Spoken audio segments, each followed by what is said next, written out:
有機會去拍第一部電影嘅時候，我都唔識拍電影，因為我冇學過做導演，亦都冇任何做導演嘅知識嘅。咁我諗下，我做導演係咪咁樣？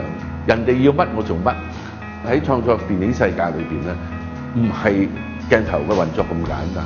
其實最重要係導演嘅思維、導演嘅創作，即係呢度上邊咧係需要好長時間去磨練。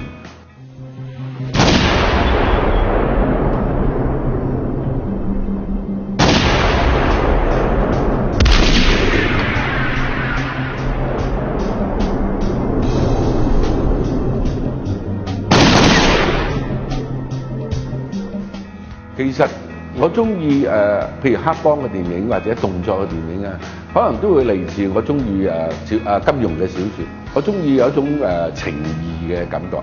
黑社會好似同香港成個社會嘅變化息息相關嘅。咁呢啲都係我哋生活裏邊咧好容易有共鳴嘅地方。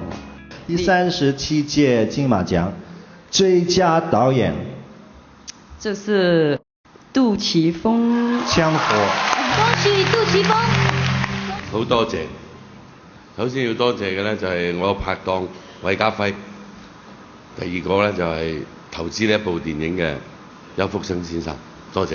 有一個到嚟時望到王家衛、李安呢個臥虎藏龍，都怕者嚟助下興、拍下手掌啊！我諗下都係咁樣嘅。咁啊，然之後一路同側邊啲人傾偈，一路咁樣喺度操數。